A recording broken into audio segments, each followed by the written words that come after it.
Hi, and welcome once again to Ivy English. I'm Karen. I'm Chris Gorski. Today is October 24th, and today we're going to talk about some organs people have called useless that may not actually be useless. So the process of science is taking an idea and collecting evidence and building it into a theory where, based on what we understand right now, this is what we believe to be true. And good science means that eventually, with more evidence, these old ideas may be refined or made better, or they may be thrown out entirely. In the past, I'm sure you've heard of some of these things. Some organs, they don't really do anything. But as a matter of fact, with more evidence and a little more careful thought, scientists are reconsidering their position on these useless, quote-unquote, organs. Right, and they're reconsidering their position on a lot of things, and I think it's high time because Chris and I just had a really interesting conversation about stuff they told us as kids that we knew at the time was total nonsense. For example, animals don't have feelings, they don't feel pain, they don't have a soul. I just never, ever bought into that. Anybody who has a pet, you know perfectly well, their emotions very much reflect our own. Yeah, I agree. There were things as a kid, I would think, I'm like, there's no way this is true. No. I remember looking at books about what they knew about dinosaurs and various things. I remember them describing as a very matter-of-fact issue, this is the way dinosaur skin was. And I'm like, how do we know that? They didn't have imprints of their skin. Right. And we just have the bones. And of course, with further evidence, we today believe that many dinosaurs had feathers and they're the ancestors of birds and so on and so forth. That's right. This was not the case in the 80s. And I remember just looking at it and being like, come on, man, I know you don't know this. That's right. And I think a lot of especially little boys love dinosaurs, but I never got into it because I thought we just don't know enough about them. How can I get obsessed with something when we're not sure what the heck they were like? Yeah, I agree. I think but that is the process of science, isn't it? So we're just going to keep collecting evidence. We're going to move forward and we're going to update our conclusions, which is a good process for all humans, I think. Every once in a while, I'll run across a person who says, I know what my opinions are. I formed them whenever. 50 years ago. You don't have any updated opinions based on your life experience? Yeah. Views on many things have changed. So let's get back to what we're talking about today. We're talking about human organs that for a long time we've thought have no particular use or purpose. We're going to discuss that. Our title again, are these organs really useless? It's likely that you may know someone who has had their appendix removed, or at least you've heard of the operation. An appendectomy is typically performed when the appendix, a small pouch next to the intestines, becomes inflamed or infected, leading to severe pain and potential complications if left untreated. Fortunately, the procedure is very safe today, and patients can go on to live normal lives without their appendix. Yet, it still begs the question of how humans can continue living without an organ. The human body is full of various parts that scientists still don't completely understand, and the appendix is one of the top examples. Such organs are often referred to as vestigial, a term first coined by German biologist Robert Wiedesheim in the 1890s. He used the term to describe structures in organisms that appear to have lost their original function but remain in the body. He identified 86 such structures, noting their diminished physiological significance. Vestigial organs were also of great interest to Charles Darwin, the father of evolutionary theory. He was one of the first to suggest that species change through natural selection and genetic drift, although these processes still aren't perfectly understood. There may be some vestiges that persist in species as they evolve, serving as evidence of evolutionary history. Darwin was intrigued by the appendix and theorized that it might have originally helped process plants eaten by early humans. Recent research suggests that the appendix may play a role in both the immune system and digestive health, though its exact function remains uncertain. A leading theory proposes that the appendix acts as a reservoir for beneficial bacteria that help fight infections or diseases that may develop in the large intestine. So this is only part one of a two-part article. We'll hear part two tomorrow when we're going to talk about another organ whose function we're not really sure of. Today we're going to talk about the appendix, and I have firsthand experience. Oh, do tell. I will when we get to it. Let's go through the article bit by bit, and when we get to the part about the appendix, then I have experiences to share. So are these organs really useless? It's likely that you may know someone who has had their appendix removed, or at least you've heard of the operation. When I read that, I thought, me, that happened to me. An appendectomy is typically performed when the appendix, a small pouch next to the intestines, becomes inflamed or infected, leading to severe pain and potential complications if left untreated. Now, that's the situation I was when I was about 19 years old. So this happened to me when I was an exchange student. I was in Hamburg, Germany, and I lived with a really wonderful family. The father was a doctor. And so when I said, I've got this pain in my lower right-hand side, and he said, we better go check this out. So under his guidance, I had a barium drink that I had to take, which will show up as a light portion when you take an x-ray. So you can see exactly what's in your intestine when you've taken this substance, because it will light up the parts that are unusual. Is it injected or do you drink it? I drink it. What does it taste like? It's chalky. It's chalky. I was just thinking, I have no idea what this would taste like. Sorry, this is neither here nor there. I just needed to know. Yeah, it's sort of like if you had a solution of clay. Okay. Yeah, and you drank it. Interesting. It's thick, though. It's quite thick. And I thought, And then it eventually has to come out. Wow. So after the procedure is done, you're going to poop out something very chalky. Oh, I see. Okay. I remember that. Okay, so I did go through this, and my German father says, well, let's go check that out. And then he took x-rays. He had x-rays taken. And then he says, it's not really clear. Apparently, you do have a very low-grade chronic infection of your appendix. He said, I don't know what we should do yet, but I think that you should just be careful of your diet for a while and see if it will heal on its own. This was towards the end of a 13-month stay in Germany. So I was still in Germany when this stuff still was kind of low-grade hurting. And I had to solve it when I went back to the States. And so they wrote a letter. My German host father was curious, so how did it come out? And I'll come back to that in a minute because I've already talked a lot about it. But yeah, it was checked out and there was something going on with it.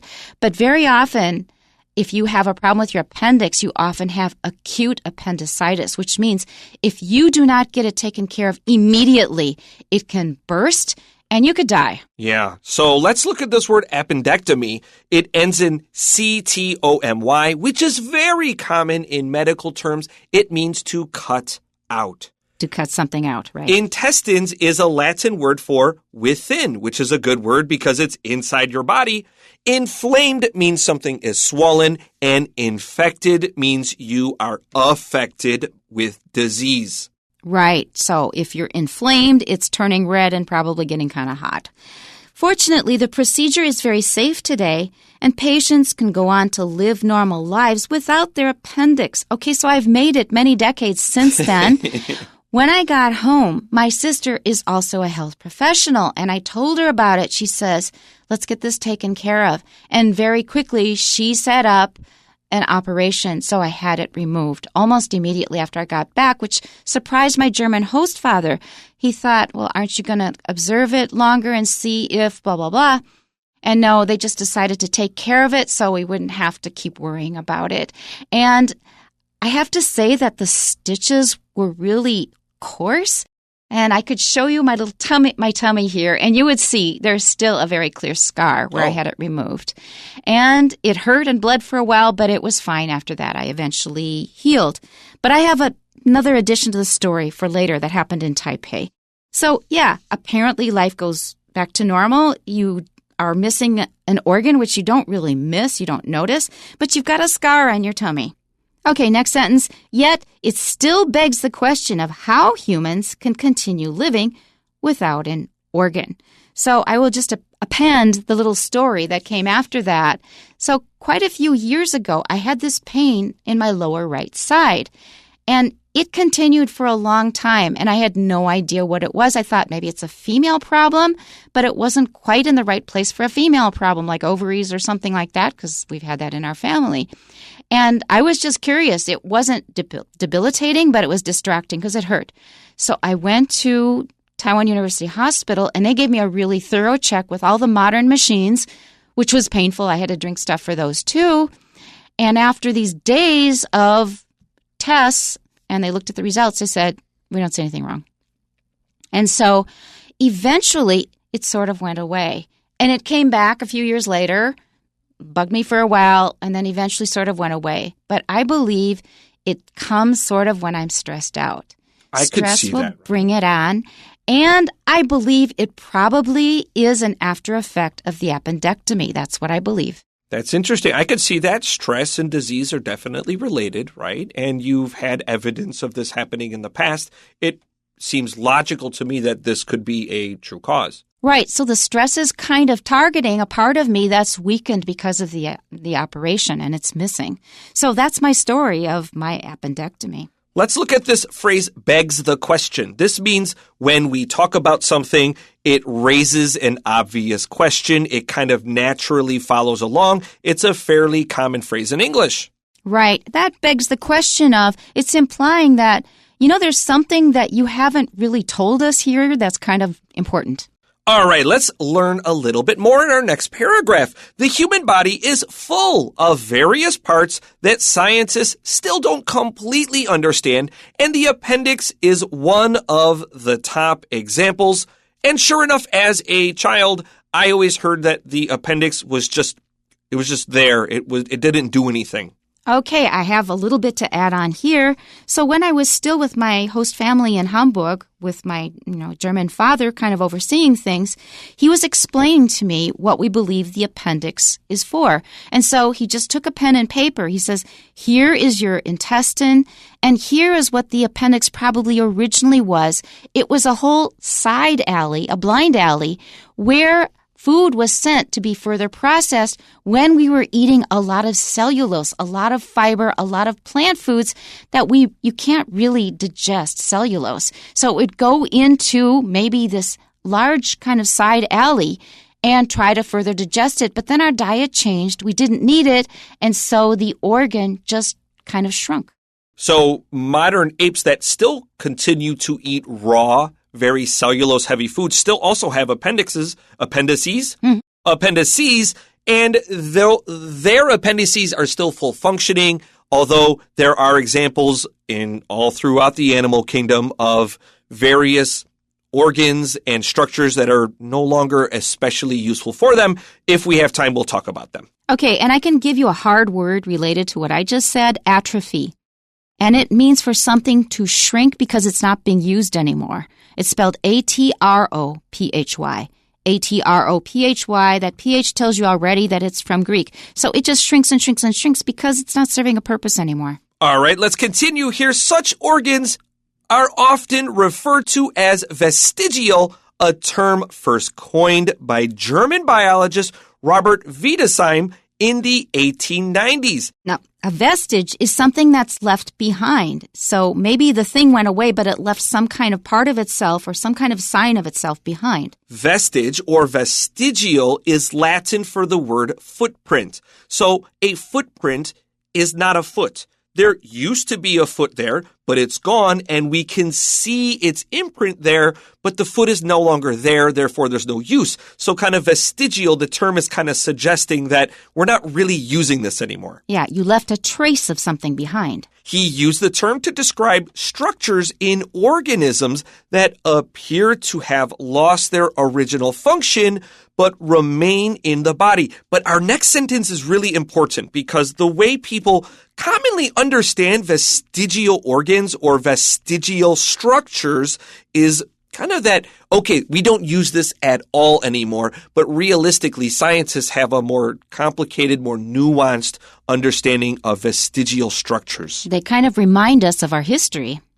So he identified 86 such structures, noting their diminished physiological significance. So the pop understanding is here are these things we don't use anymore. We don't use our appendix at all anymore. But just as Karen pointed out, well, here's this thing that maybe is not really a primary or main role in our body anymore, but it's not like it's just doing nothing. So our German biologist, Robert Wiedesheim, is saying, hey, here are things that are diminished. They're not as useful as before, but they're not necessarily totally useless. Exactly, yeah. And actually, I can feel my former appendix kind of calling out now. It's still there.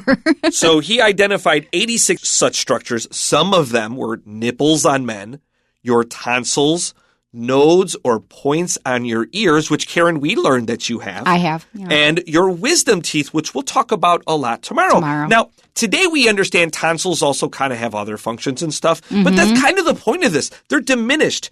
Now, when I think about 86 vestigial organs, I like things like nipples on men and tonsils. I also think this is probably the worst Baskin-Robbins I've ever been to. What does that mean?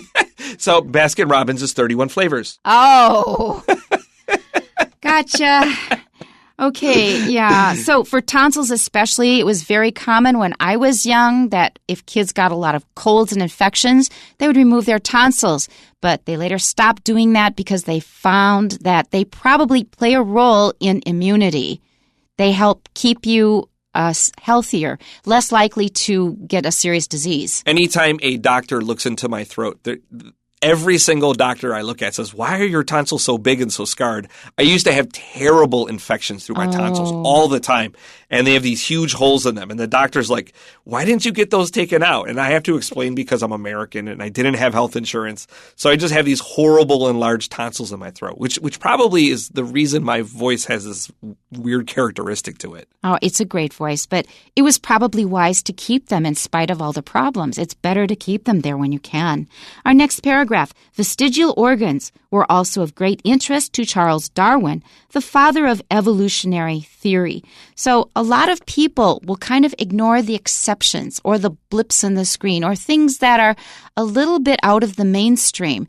But my mentor in my PhD program, he said the exceptions are as important as the examples that follow the rules or the mainstream. So whenever you find these things, you should look into it because you'll probably learn a lot of interesting stuff.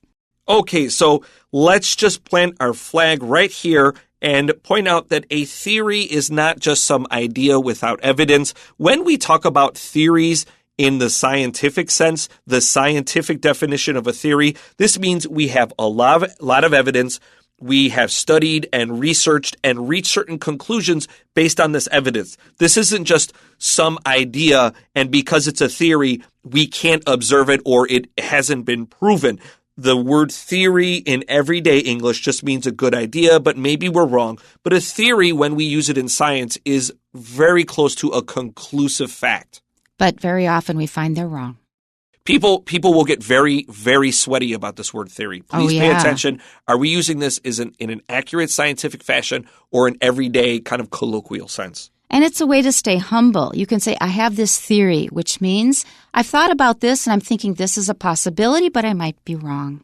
He was one of the first to suggest that species change through natural selection and genetic drift, although these processes still aren't perfectly understood, and that's true. And the problem is that this gets mixed up with religion and politics. Yeah, you would be surprised if you really were to dive in of the after effects of what Darwin was looking for. It leads to some very dark corners of history because, well, if we're survival of the fittest and natural selection, then some must be better than others. And if you have an improper understanding of the way this works, you can say, well, therefore, these people are better than them. And of course, this idea was used in World War II to very, very detrimental effects to many millions of people. And from the beginning, Darwin was viciously attacked for not believing in God or for negating God. There may be some vestiges that persist in species as they evolve, serving as evidence of evolutionary history. Okay, all of this is kind of heavy. So natural selection means things that are most appropriate and helpful to survival will tend to survive in the being. And genetic drift, that means once you have something that helps you survive better, you're going to have progeny. You're going to have kids, and their kids will also have this same trait. The people who don't have it might not survive. And so we don't understand this perfectly, but it seems pretty much the way things work. And then maybe something still exists in our body that came along in our evolution, and maybe it had a purpose at some time, but now it has less of a purpose. It does, however, tell us something about our history as biological beings. So other animals also have vestigial organs. For example, beetles, some beetles have wings, but they can't fly. Of course, we have flightless birds like penguins. There are catfish that live underground and have never seen the sunlight and don't have functional eyes, but the eyes are still there. Whales have pelvis and hind limbs. Pythons have pelvic spurs. That used to be their legs. And there is one big toe on a horse that they run on. That's their hoof. It's one toe. They don't have a need for 5 toes. These are all vestigial remaining structures. They're not completely useless, but they are diminished from their original role. Okay, let's move on to our last paragraph. Darwin was intrigued by the appendix and theorized that it might have originally helped process plants eaten by early humans. Which is exactly what my German host father, told me with his drawing. It's exactly what he said. When we are intrigued by something, we are fascinated, we are interested by it, and remember, a theory is not just an idea, there is evidence collected here.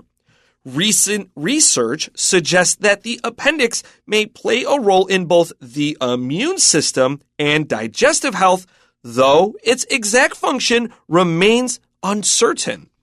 That seems to be a theme that we keep coming back to. Whenever there's an organ, we think, oh, it wouldn't matter if we didn't have that. It doesn't have a function. They often cite that it may play a role in immunity. Your immune system is the system in your body that fights disease, germs, and bacteria. Your digestive system helps process food so you can get nutrition. And let's continue. A leading theory proposes that the appendix acts as a reservoir for beneficial bacteria that help fight infections or diseases that may develop in the large intestine. So that sounds very plausible to me. So if it doesn't have any obvious purpose, maybe it is keeping some bacteria there that are good bacteria that help us in various ways like fighting infection. When we look at the word beneficial, we could see B-E-N-E, which is Italian and Latin and Spanish and a whole lot of languages for good. So when we see this word beneficial, we can very obviously see these are the good germs that exist in our gut. And earlier in the month with Teacher Wesley, we noted that if there are 2 R's in a word separated from each other, we often don't pronounce the first one. For example, surprise. We don't usually say surprise. We say surprise. And we usually say caterpillar. We don't say caterpillar. And you notice that reservoir, we often say reservoir. We don't pronounce the first R. So for tomorrow, we will be talking about the wisdom teeth. And I think, Karen, you told us that we have quite a story in hand for tomorrow. That's right. A very bloody story that I will share with you tomorrow. Make sure that you tune in then. We'll see you then. Bye-bye. Bye-bye.